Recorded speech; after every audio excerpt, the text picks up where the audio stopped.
যা হবার তা তো হয়ে গেছে, এখন ভেবে শুধু শুধু কষ্টই পাবেন। এমন কেন হলো রে বাহাদুর, এমন কেন হলো? স্যার, আপনার ভাগ্য ভালো বলে আপনি বেঁচে গেছেন।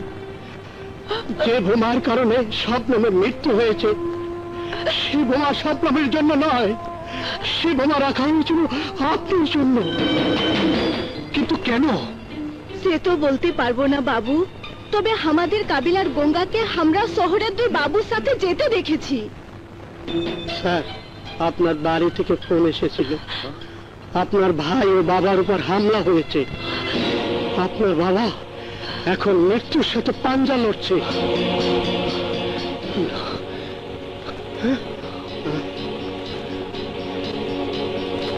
কি ভাবছেন স্যার? আপনি যদি শবনমের হত্যাকারীদের পেতে চান, শহরেই পাবেন, এখানে নয়।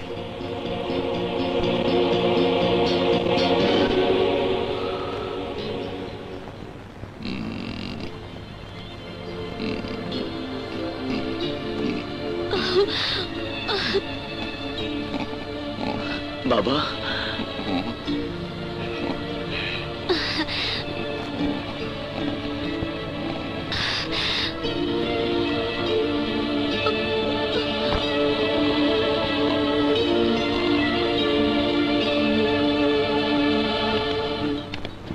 কারা গুলি চালাতে পারে তোমার বাবার উপর? যারাই চালিয়ে থাক তারা কেউ বন্ধু নয়, দুশ্মন হতে পারে। সে দুশ্মন নতুন অথবা পুরনো, কিন্তু আমি তাদেরকে বাঁচতে দেব না। মানিক, মানিক, আমার বড় ভয় করছে। ভয় পেলে দুশ্মনরা খাতির করে না টিনা, আরো মরিয়া হয়ে ওঠে। এখন ওদের ভয় পাবার পালা। এই ছোট্ট কাজের জন্য টাকা কত পাওয়া যাবে? 1 লাখ। এই 50,000, বাকি অর্ধেক পাবে কাজের শেষে। এবার বলো, কাজ হবে কখন? ঠিক ঠিক ঠিক। রাত অনেক হয়েছে, হ্যাঁ? রোগীকে বিশ্রাম নিতে দিন। ইয়ে, আপনারা ওয়েটিং রুমে গিয়ে বসুন। মা চলো, সাজ্জাদ চলো। তুমি বিশ্রাম নাও, আসি। চলো।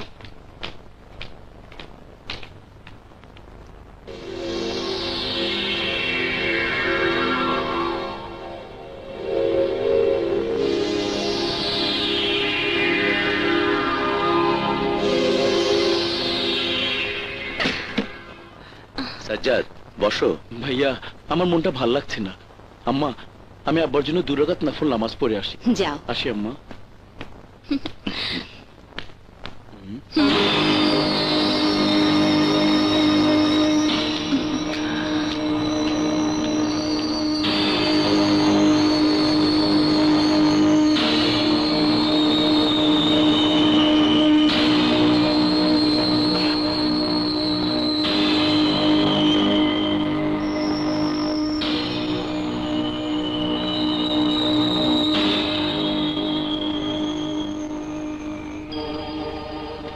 আসসালামু আলাইকুম আব্বু।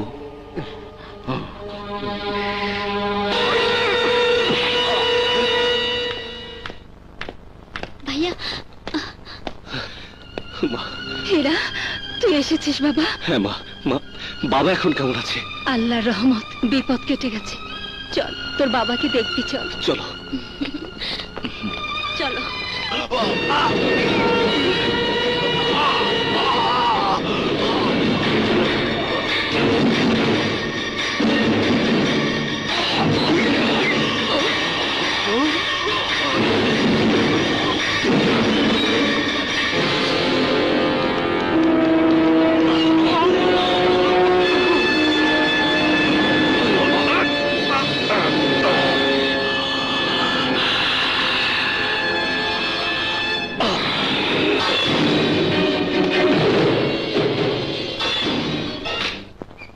আয় বাবা, আয়।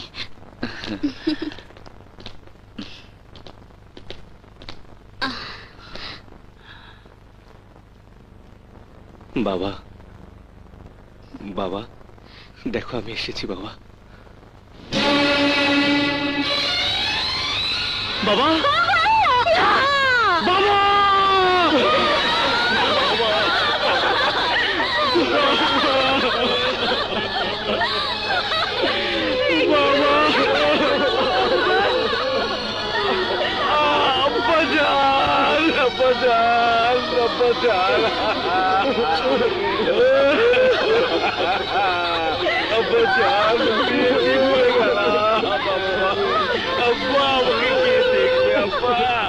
আমার কেউ ছিল না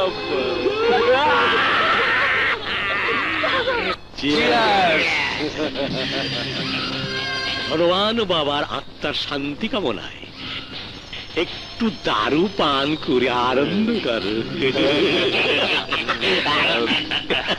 আনন্দ করে কোনো লাভ নেই মোর্শেদ। কেন কেন? ভুলে যেও না, বৃদ্ধ বাবার চেয়ারের পাশে দাঁড়িয়েছে জোয়ান দুই ছেলে, সেখানে আমার বসবার জায়গা কোথায়? হ্যাঁ ঠিক ঠিক, জায়গা কোথায়? ঠিক কথা, জায়গা কোথায়? তোমরা না পারলে মানিককে খুন করতে, না পারলে হীরাকে খুন করতে, কিন্তু আমি আমার কাছে করেছি। কারেক্ট, কিন্তু এক বুড়োকে সরাতে দুই জোয়ান এসে দাঁড়ালো। ভাই খোরশেদ, এমন কোন বুদ্ধি কি বের করা যায় না যাতে করে ওই দুই জোয়ান ছেলেকে বাবার কবরের সঙ্গী করা যায়? কেন যায় না? অবশ্যই যায়। তাহলে বাবা হীরা আর মানিকের আত্মার শান্তির জন্য একটু দোয়া করো।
বল তোরা কাল লোক, নয়তো জানে মেরে ফেলবো। বল, বলবো না। বল বল তোরা কাল লোক। বলছি বলছি বলছি বল।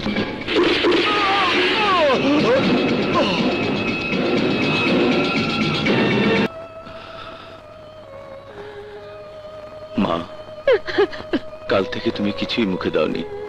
ওঠো মা, খাবে চলো। আমার খিদে নেই বাবা। তোর বাবাকে হারিয়ে এমন লাগছে, মনে হচ্ছে যেন সারা দুনিয়ার সবাই আমরা এতিম হয়ে গেছি। হ্যাঁ মা, আজ মনে হচ্ছে আমরা সত্যি এতিম হয়ে গেছি। যতক্ষণ আল্লাহর রহমত আছে ততক্ষণ কোনো বান্দা এতিম হয় না মানিক। বাবা নেই, আমি তো আছি। এখন থেকে আমি এখানেই থাকবো। না বাবা, তুই এখানে থাকবি না, তুই এখান থেকে চলে যা। এখানে চারিদিকে তোর বিপদ। যারা তোর বাবাকে খুন করেছে ওদের সামনে যে তুই কিছুই না।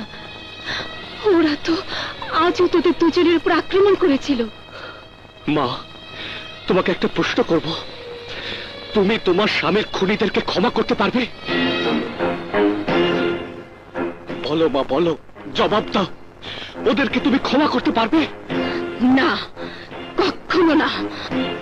বাবার খুনিদের খুন না করে আমি ক্ষান্ত হব না।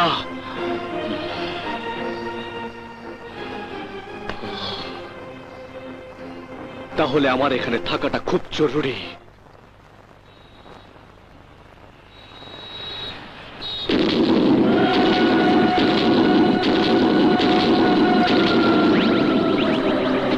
Take your seat.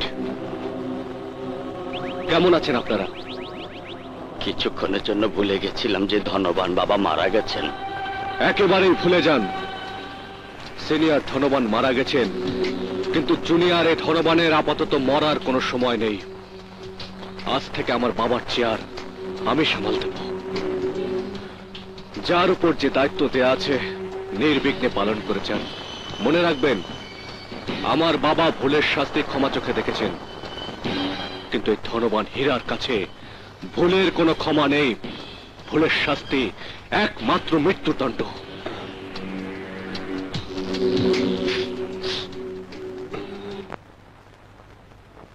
রিপোর্ট শুনে আপনাদের খুব খারাপ লাগবে। আপনার বাবার মৃত্যু গুলির কারণে হয়নি, গলা টিপে তাকে হত্যা করা হয়েছে। এই দেখুন পোস্টমর্টম রিপোর্ট। কিন্তু ডাক্তার, এটা কি করে সম্ভব? আত্মীয় স্বজন সবাই তো হোটেলে ছিল, বাবার ক্যাবিনে খুনি কি করে প্রবেশ করলো? আমিও তাই ভাবছি। আমার ধারণা এটা হাসপাতালের কোন স্টাফের কাজ। পোস্টমর্টমের সময় আপনার বাবার হাতে এই আংটিটি পাওয়া গেছে।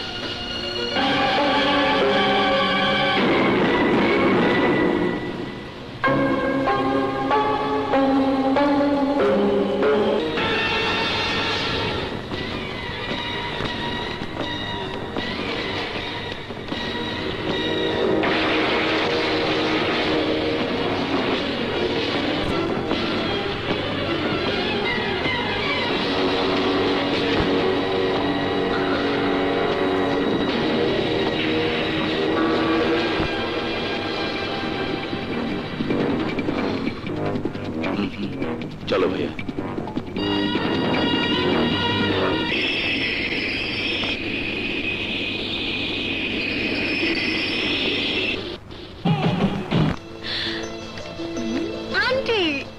হীরা কোথায়?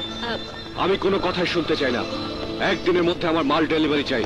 ওই তো হীরা, ওকে আমি যাচ্ছি। আসুন ভাই সাহেব। দ্যাটস গুড, আমি এক্ষুনি অফিসে আসছি। হীরা, আরে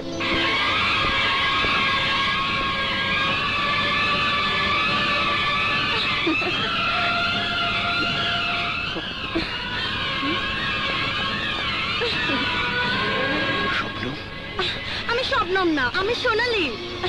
তুমি আমার কথা ঠিকই ভুলে গেছো দেখছি। আমি কিন্তু তোমার কথা একটুও ভুলিনি। তুমি ঠিক তোমার ছবির মতো সুন্দর। আই লাভ ইউ হীরা। কিন্তু এ কি করে সম্ভব? সে চোখ, সেই মুখ, সেই না না না, তুমি আমার শবনম, আমার শবনম। শবনম? হ্যাঁ, আরে শবনম? কে শবনম? কার কথা বলছিস?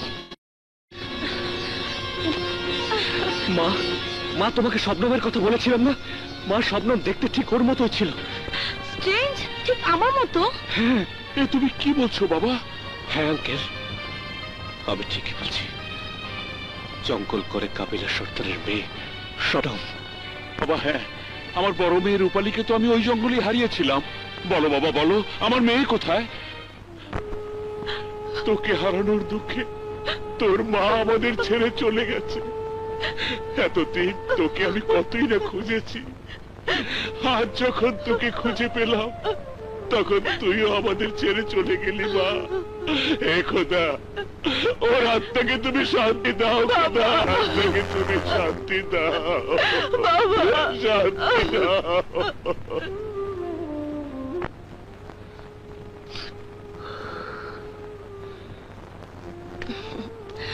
হোয়াট হ্যাপেন্ড হীরা? কিছু না। তাহলে কি ভাবছো অমন করে? আমাকেও তোমার ভাববার কিছু ভাগ দাও না। এ জীবনের আনন্দ শুধু ভাগ করে নেওয়া যায় সোনালি, দুঃখের বোঝা সব মানুষকেই একা বয়ে বেড়াতে হয়। না হীরা, ভালোবাসায় সবকিছু ভাগ করে নেওয়া যায়। হ্যাঁ,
হীরা, হীরা, হীরা, ওরা কারা ছিল? আমাদের ঘরের দুশ্মন। ভাইজান, শুনলাম গুন্ডারা নাকি আপনার উপর আক্রমণ করেছিল।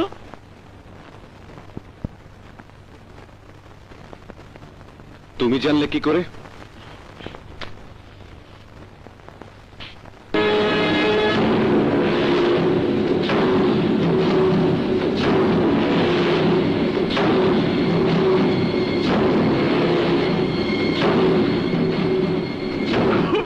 হারামজাদা কুত্তার সাহস দিন দিন বেড়েই যাচ্ছে। প্রথমে বাবার ছোট ভাইয়ের উপর হামলা করলো, ভাগ্য ভালো ছিল বলে ছোট ভাই বেঁচে গেছেন। শুয়োরের বাচ্চা এখন টার্গেট করেছে আপনাকে। তুমি কার কথা বলছো? আরে ওই যে নিমুখারাম ম্যানেজার ফরহাদের কথা। মোর্শেদা খোরশেদের সাথে হাত মিলিয়ে অস্ত্র আর মাদকদ্রব্যের ব্যবসা করতে চেয়েছিল। বাবা ওকে সোজা না বলে দিয়েছিলেন। যুবক সমাজকে ধ্বংসকারী ওইসব ব্যবসাকে বাবা ঘৃণা করতেন। তারপর কি হলো? ব্যাস, ফরহাদ চৌধুরীর আসল চেহারা প্রকাশ পেয়ে গেল। এক রাতের মধ্যে কোটিপতি হবার স্বপ্ন ওকে পাগল করে দিল। সে ভাবলো বাবার ছোট ভাইয়াকে দুনিয়া থেকে সরিয়ে দিতে পারলেই সে গডফাদার হয়ে যাবে।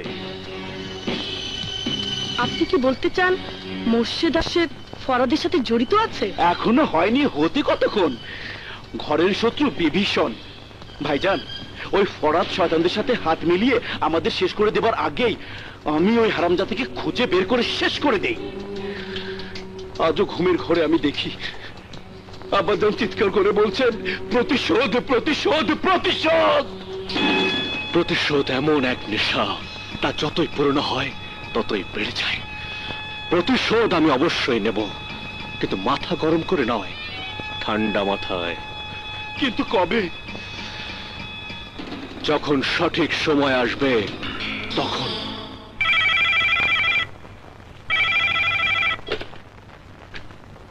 হ্যালো, হীরা বলছি। হ্যাঁ বলুন জুনিয়র ধনবান। তোমাদের যে ব্যবসার প্রস্তাব ছিল আমার বাবার কাছে, আমি সে প্রস্তাবে রাজি। হ্যাঁ কি বলছেন জুনিয়র ধনবান? আমাদের প্রস্তাবে আপনি রাজি? হ্যাঁ, তবে আমার একটা শর্ত আছে। বেশ, বলুন বলুন কি শর্ত? ফরহাদ কোথায়? ওর কথা আমরা কি করে জানবো? মোর্শেদ, আমি নিশ্চিত যে ফরহাদই আমার বাবার হত্যাকারী। হতে পারে, হতে পারে। ওকে যে সহযোগিতা করবে, যে ওর সাথে দোস্তি করবে, সে আমারও দুশ্মনে পরিণত হবে। ঠিকই বলেছেন আপনি, ঠিক বলেছেন জুনিয়র ধনবান। আজ থেকে ও আমাদের দুশ্মন। ফরহাদকে যেদিন আমার সামনে হাজির করতে পারবে, সেদিন 50 লক্ষ টাকা আর আমার সমস্ত শক্তি দিয়ে তোমাদের সহযোগিতা করব। নিশ্চয়ই নিশ্চয়ই জুনিয়র ধনবান। মৃত্যু ছাড়া এমন কোনো জায়গা নেই যে ওই বেটা ফরহাদ লুকিয়ে থাকতে পারবে। That's good. বড় ভাই, জুনিয়র ধনবান কি বলতে চায়? আমাদের সাথে ব্যবসা করতে চাই, বিনিময়ে ফরহাদকে চাই। ভুল চিন্তা মোর্শেদ, এটা হচ্ছে ওই হারামির বাচ্চার একটা চাল। এই চালে তোমরা দাবার গুটি হইও না। দাবার গুটি আমরা হব না, হবে ওরা দুই ভাই। এবার আমি নিজে অপারেশনে উপস্থিত থাকবো, সমস্ত শক্তি ব্যয় করে উপরে পাঠিয়ে দেবো ওই হীরার মালিককে। এ কাজ তোমরা করতে যাবে না। আমি যা বলি আমার কথা মন দিয়ে শোনো। রাতের আধারে ওদের বাড়ি যেয়ে ঘুমন্ত অবস্থায় ওদের শেষ করে দাও। বাবা সাজ্জাদ, সাপের গর্তে গিয়ে কখনো সাপ মারা যায় না। সাপকে মারতে হলে গর্ত থেকে বের করে আনতে হয়। আমার কথা তোমরা শুনলে না। দেখবে হীরার মালিক তোমাদের এমন জায়গায় নিয়ে মারবে যেখানে তোমরা পানিও পাবে না।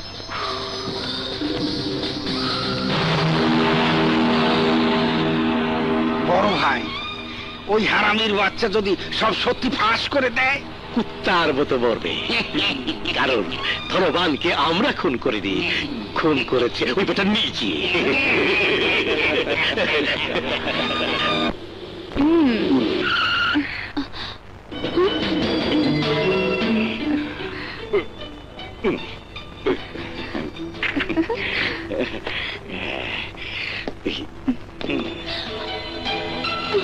By darling. Why?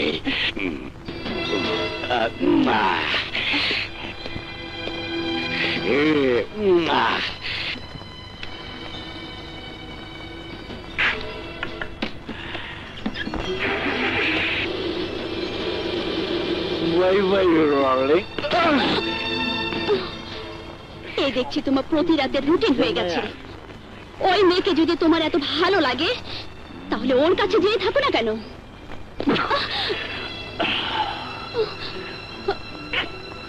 তোমাকে তো আমার ভালো লাগে ডার্লিং। ছাড়ো, ওই নোংরা হাত দিয়ে তুমি আমাকে স্পর্শ করবে না। কাল পর্যন্ত এই হাতে চুমু খেয়েছো, আর আজ ওই হাত নোংরা হয়ে গেল। হ্যাঁ হ্যাঁ, ওই হাত নোংরা হয়ে গেছে, কারণ তুমি আজ ভুলে গেছো বাজারের পেশা আর স্ত্রীর পার্থক্য। আমি তোমাকে ঘৃণা করি, ঘৃণা করি, ঘৃণা করি। ঘৃণাকে কিভাবে ভালোবাসে পরিণত করতে হয় সেটা আমার ভালো করে জানা আছে। ছাড়ো, আমার হাত থেকে পালিয়ে তুই কোথায় যাবে?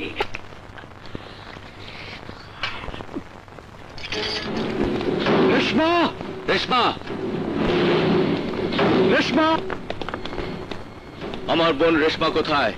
জানি না, শুধু তুমি ওর গায়ে হাত তুলেছো। হ্যাঁ তুলেছি। আমার বোনের গায়ে তুই হাত তুলেছিস, আমি তোর হাত কেটে ফেলবো। কেমন? তুমি কবে থেকে মদ খাওয়া শুরু করেছো? যেদিন থেকে তোমাদের মতো কাপুরুষদের দেখা পেয়েছি। আব্বা যেন মৃত্যুর বদলা না নিয়ে পুতুলের মতো হাত পা গুটিয়ে বসে আছো তোমরা। তাহলে এই দুঃখে তুমি রেশমার গায়ে হাত তুলেছো? না, আদর্শবান স্বামীর সাথে কিভাবে কথা বলতে হয়। সাজ্জাদ, নেশার ঘোরে তুমি ভুলে গেছো তুমি কার সামনে দাঁড়িয়ে কথা বলছো। তুমি ভুলে গেছো কোন পরিবারের মেয়েকে তুমি বিয়ে করেছো। কোনো ভিকিরির বাচ্চা নই। ও বড় ঘরের মেয়ে ছিল বিয়ের আগে, এখন সে আমার ঘরের বউ। কিন্তু সে এখনো আমাদের বোন। আমার বোনের গায়ে হাত তুললে সে হাত আমি কেটে ফেলবো। আরে যা, এই ধমকি তুই অন্য কাউকে দিস। বোনের প্রতি তোর যদি এতই দরদ থাকে তাহলে এখান থেকে নিয়ে যাচ্ছে। সাজ্জাদ!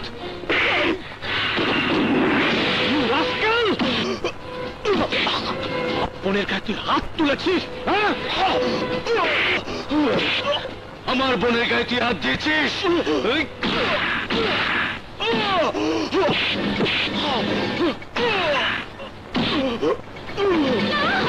ভাইয়া, ভাইয়া, ছেড়ে দাও ভাইয়া, তোমরা ওকে ছেড়ে দাও। রেশমা, চল বোন, বাড়ি চল। না ভাইয়া, ও যেমনই হোক ও আমার স্বামী, আমি ওকে ছেড়ে দিতে পারবো না ভাইয়া। হ্যাঁ ভাইয়া, আমার দুঃখের সাগর আমাকে পাড়ে দিতে দাও।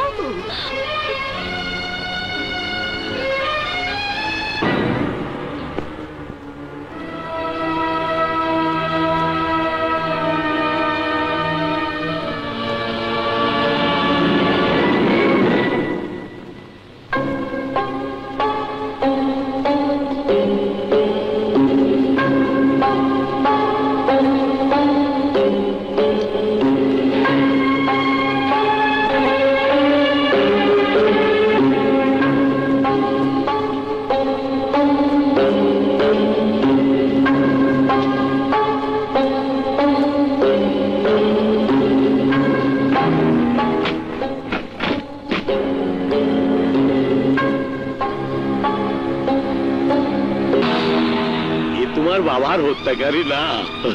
আমিও এটাই সন্দেহ করেছিলাম।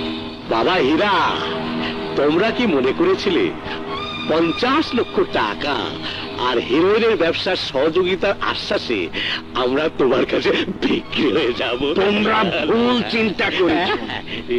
আমরা তোমার বাবাকে মারি। এবার তোমাদের বালা।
হীরা, তোমার কিছু হয়নি তো?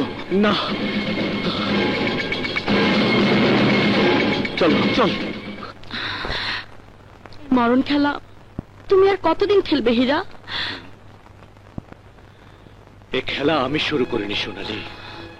এ মরণ খেলা খেলা আমার কোনো শখ ছিল না, বাধ্য হয়ে আজ আমি এর মধ্যে জড়িয়ে গেছি। আমি সব, তবুও জীবনে যদি সুখী হতে চাও তার মনের ভিতরে প্রতিশোধের আগুন নিভিয়ে ফেলতে হবে। খুন খারাপির কথা তোমাকে ভুলে যেতে হবে হীরা। জীবনের নির্মম সত্যগুলোকে ভুলে যাওয়া যদি এতই সহজ হতো, তাহলে তো জীবনের দুঃখ বলে কোনো কিছুই থাকতো না সোনালি। কিছু জীবন নিয়ে মরণ খেলা, এই যে বড় ভয়ঙ্কর হীরা। যে কোনো সময় তুমি মারা যেতে পারো। খোদা তো তোমাকে সবই দিয়েছে হীরা, মা আছে, ভাই আছে, আমি আছি। তুমি আমাদেরকে এখান থেকে দূরে কোথাও নিয়ে চলো, ওখানে আমরা নতুন জীবন শুরু করব। দেখবে একসময় অতীতের কথা তুমি ভুলে গেছো। হ্যাঁ না সোনালি, সময়ের সাথে সাথে হৃদয়ের যন্ত্রণা হয়তো কমে যায়, কিন্তু ওর দাগ কখনো মুছে যায় না। এখানে আমার অনেক হিসাব মেটানো বাকি আছে, আর এসব কাজ শেষ না করে দুনিয়ার কোথাও যে আমি শান্তিতে ঘুমোতে পারবো না। তুই এখানে? তোমার চুরি আমি ধরে ফেলেছি। চুপে চুপে সোনালির সাথে প্রেম করে বেড়াচ্ছ? না মানে, কিরে সোনালি, কি হচ্ছে? Sinking sinking drinking water. যা দুষ্ট কোথাকার। ভাইয়া, তোমার হাতে কি হয়েছে? আরে না, তেমন কিছুই না। ভাইয়া, আজ যে তোমার জন্মদিন, সে কথা নিশ্চয়ই ভুলে গেছো। ও মাই গড, সত্যি ভুলে গেছি রে। এসো এসো না, এদিকে বসো। হাতে দাও তো। আরে কেন, কি হয়েছে? দাও না, দাও। ওহো, এই পুরনো ঘড়ি আমার ভাইয়ের হাতে মানায় না। আরে আজ থেকে তুমি এই ঘড়ি পরবে।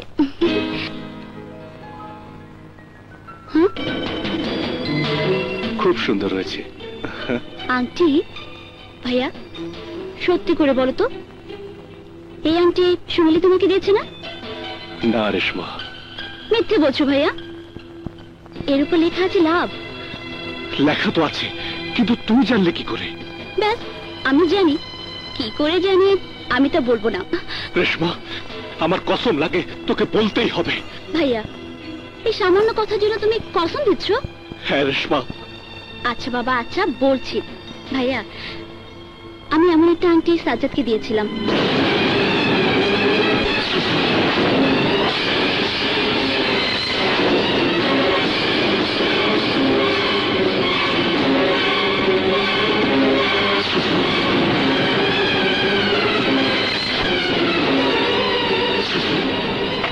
সাজ্জাদ!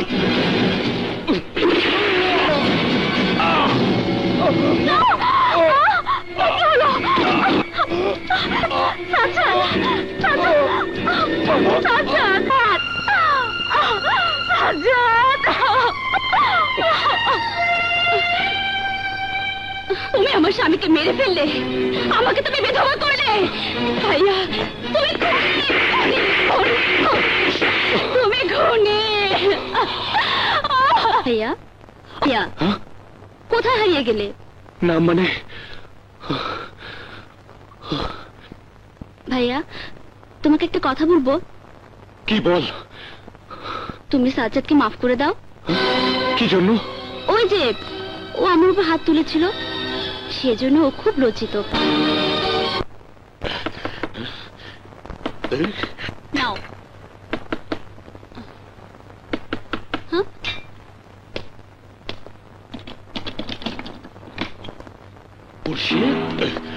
সাজ্জাদ, তুমি? রেশমা, তুমি একটু পড়ে যাও।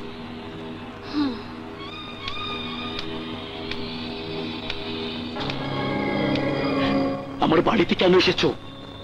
এরা আর মালিককে মারতে পারেনি, ওরাই খোরশেদ, ডন আর ড্যানিকে মেরে ফেলেছে। আমি কোন রকম জান নিয়ে বেঁচে এসেছি। এখন আমি কি করব? আমি তো তোমাদের আগেই বলেছিলাম, হীরা তোমাদের নিয়ে এমন জায়গায় জানে মারবে যেখানে তোমরা পানিও পাবে না। তুমি ঠিকই বলেছো সাধু, আসলে আমরা গাধা ছিলাম। সেদিন যদি তোমরা আমার কথা মতো হীরা ও মানিককে শেষ করে দিতে, তাহলে আজ এই অবস্থা হতো না। সাজ্জাদ, যেমন করেই হোক প্রথমে হীরার মানিককে দুনিয়া থেকে সরিয়ে দিতে হবে। সেই সুযোগ এখন আর আমার হাতে নেই।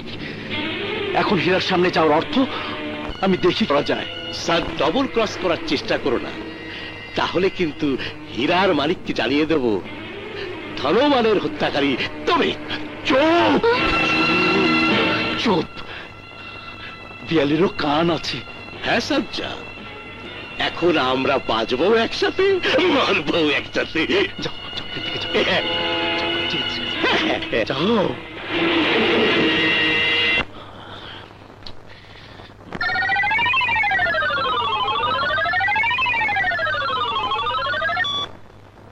হ্যালো ছোট ভাইয়া, ভাইয়া রেশমা, কি হয়েছে তোর?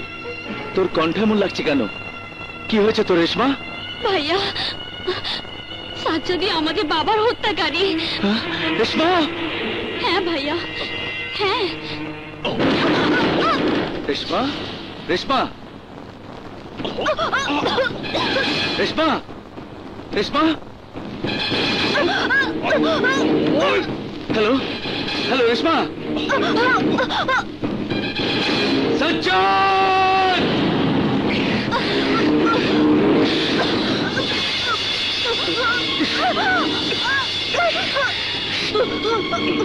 এই,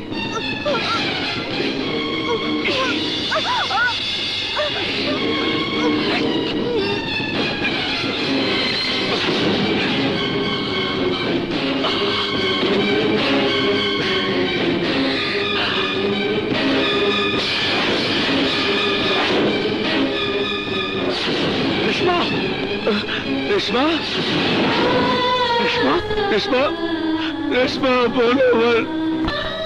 রেশমা,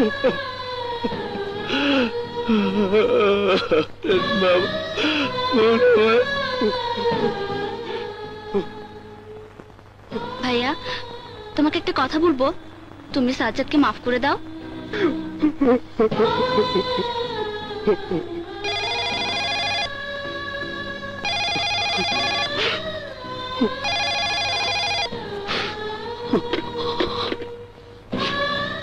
হ্যালো, ঈশ্বরের বাচ্চা, তোর বাবা বোনের মৃত্যুর প্রতিশোধ নিবি না? তুই এখন কোথায়? আমার সামনে আসার সাহস আছে তোর? বল তুই কোথায়? যদি সাহস থাকে তাহলে কালাচানের গোডাউনে আয়। তুই যদি তোর বাবার জন্ম হয়ে থাকিস তাহলে আমার জন্য অপেক্ষা কর, আমি আসছি।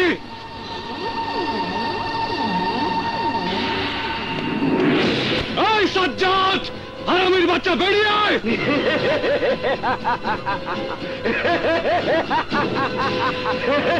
সাজ্জাদ, বেরিয়ে আয়! একটা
বল সাজ্জাদ কোথায়? আরে এইসব আপদ নিয়ে এলে কেন? আর এখন এরাই তো আমাদের ঢাল। এখন আমরা কোন দিকে যাবো? বিদেশ। আমাদের জন্য গভীর সমুদ্রের জাহাজে, আমরা ওই জাহাজে সোজা দুবাই চলে যাবো। এসো। আয়। এই জ্বালাস নাই, আরে কষ্ট দিস নাই। আরে ছেলে।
ভাইয়া ছোট ভাইয়া আর না আমার ভিক্ষা দেন ভাইয়া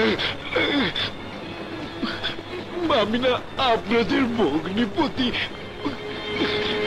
ভাইয়া আমি আর জীবনে কোনো পাপ করবো না আমাকে